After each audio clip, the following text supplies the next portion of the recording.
印度外交部要求咱们保证不得无故拘捕和骚扰过境的印度人。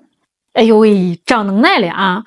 这究竟是咋回事呢？那大家都知道，咱们西南边那个邻居印度，俗称阿三，平时总是载歌载舞，挺热闹的呀。但是这回他们干了一件特别让人摸不着头脑的事儿，就是在前2天，这个印度外交部一本正经的找到咱们中国交涉，提了个要求，说是要求中方保证不得无故拘捕和骚扰过境中国的印度人，还要保证他们在中国的人身安全。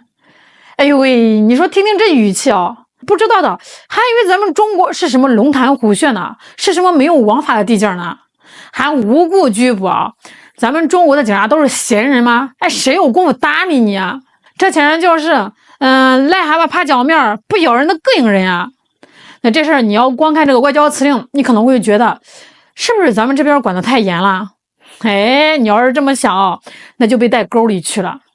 这个事儿它是有钱赚的，这个不是什么正经的外交纠纷，这就是一帮网络乞丐惹出来的祸最后让国家给他们擦屁股。那咋回事呢？就是最近有一帮这个印度的网红博主以此为生，搞什么穷游中国。本来嘛，这个穷游它也不是啥坏事，年轻人背个包走南闯北的，咱们也佩服。但是这帮人把穷游给玩变味了。他们那是真穷吗？不是，那是心穷。他们把咱们中国人的好客当成了他们赚流量的猴戏咱得好好扒一扒这帮阿三到底干了啥能把咱们老百姓气成这样，能把咱们出入境管理部门逼得收紧签证。那你在这个网上应该都刷到过那种视频，就是一个印度小伙子举着个手机在那直播，今儿个呢在这边蹭顿饭，明天呢在那蹭个车。 No money, free, okay? Okay. 那咱们中国老百姓心善看你是个外国人，背井离乡的，怪可怜的，就请你吃顿饭吧，或者说是顺路搭你一程。那这本来是中华民族的传统美德，对不对？有朋自远方来，不亦乐乎。可是结果呢，这帮人转头就把这个视频发到国外的网上，配的什么词儿？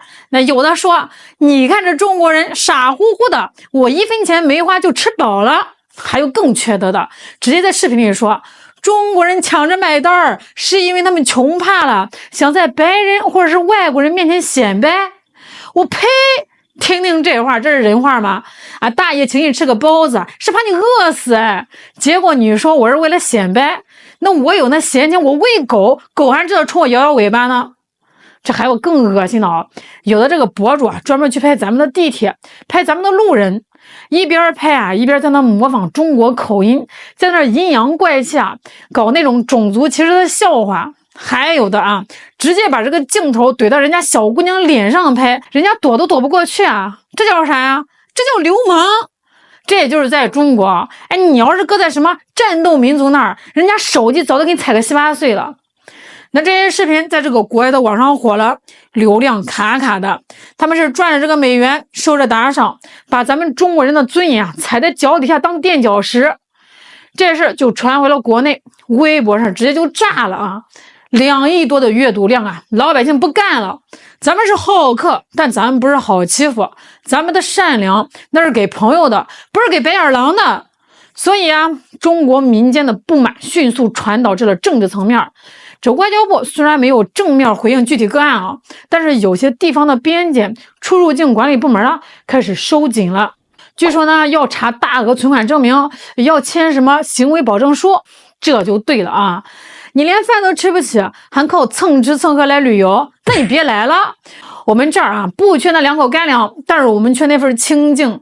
这事儿闹大了，这帮博主有的在这个机场就被咱们边检给扣了，查手机盘问，甚至有的直接被劝返了。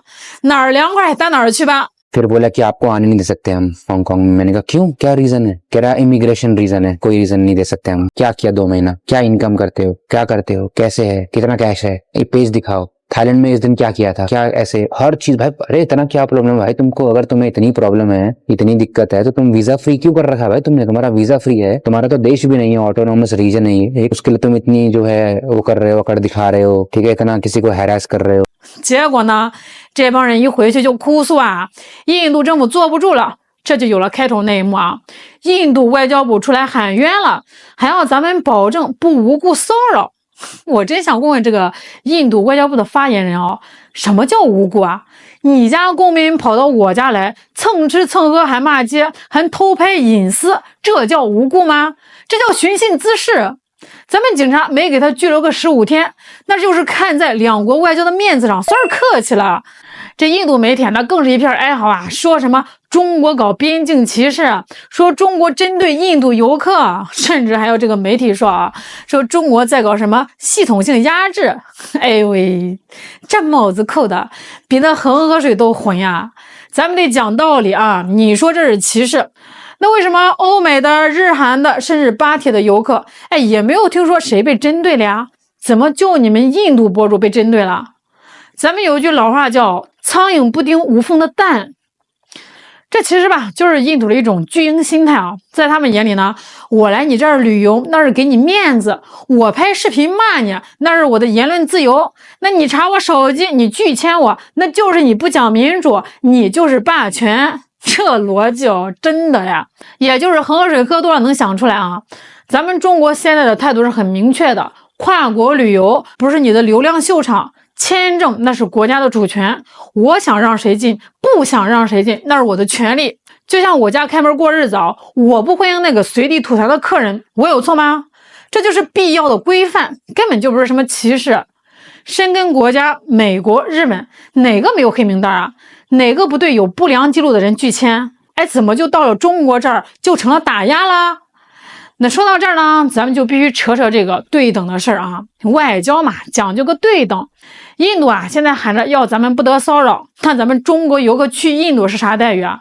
这事儿我不说，大家可能都不知道啊，那简直就是谍战片的待遇。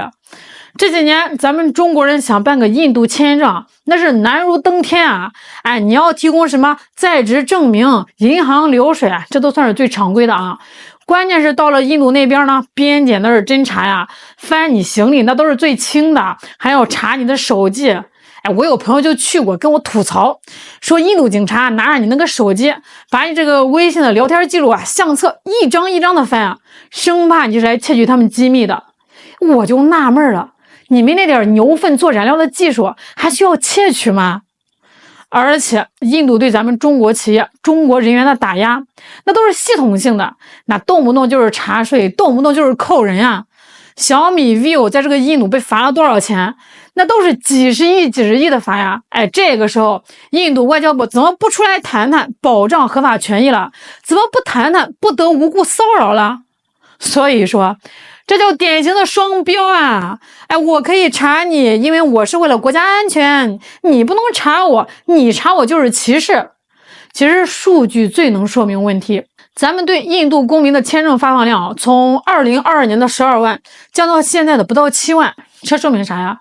说明咱们也是看透了，对于这种既没有消费能力又爱惹是生非，还带着某种恶意的所谓游客，咱不稀罕啊！咱们文旅复兴欢迎的是文明的客人，不是来找茬的大爷啊！那这个事儿背后呢，其实还反映一个大问题，就是现在的短视频时代，这帮印度博主为啥这么干？为了流量，为了钱，在那种流量算法里冲突、猎奇、神丑，那都是最吸粉的。你说他要是老老实实拍这个中国的高铁，拍中国的风景，可能没人看。他一边骂中国，一边讽刺中国，那评论区的西方网友、印度网友他就来劲儿了呀，就给他点赞。这就是把冒犯当流量吃的是人血馒头。据这个彭博社统计虽然这种恶心视频的占比不到 5%， 但是就是这 5% 的臭鱼腥了一锅汤。这些视频的评论区那是咱们根本没法看的全是各种谩骂和偏见，这对咱们国家形象的伤害那是潜移默化的呀。所以咱们这次出手整治，不仅是签证的事儿，这是一场舆论战，也是一场尊严保卫战。咱们文旅部早就发文了要加强涉外旅游内容管理对于这种以猎奇抹黑为卖点的，就得治，必须得让他们知道这一套在中国行不通。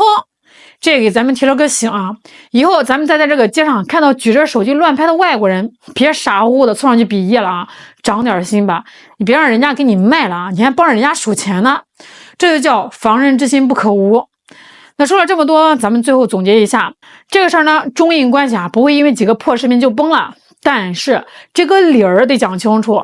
印度方面啊，你们也别在这喊冤，想要你们的公民不被盘查，简单啊，教育你们的国民，出门在外守点规矩，尊重一下当地的风俗习惯。你别老想着蹭吃蹭喝，别老想着搞个大新闻，哎，你自己不体面，就别怪别人不给你脸面。咱们的好客是有底线的，咱们的国门是敞开的，但是那门槛也是有的。这签证制度呢，就是咱们国家形象的护栏，也是咱们老百姓安全的防盗门。以后啊，这种事啊可能还会发生，但是我相信，只要咱们腰杆子硬，规矩立得正，那些想来碰瓷的妖魔鬼怪啊，自然就得绕道走。最后啊，送给那位印度外交部发言人一句话啊：国与国交往讲的是主权底线，人与人见面靠的是相互尊重。这条路啊，想走捷径没门儿，想走偏那你就等着撞墙吧。好啦，今天就跟大家聊到这儿啦，我是小兰，我们下期再见。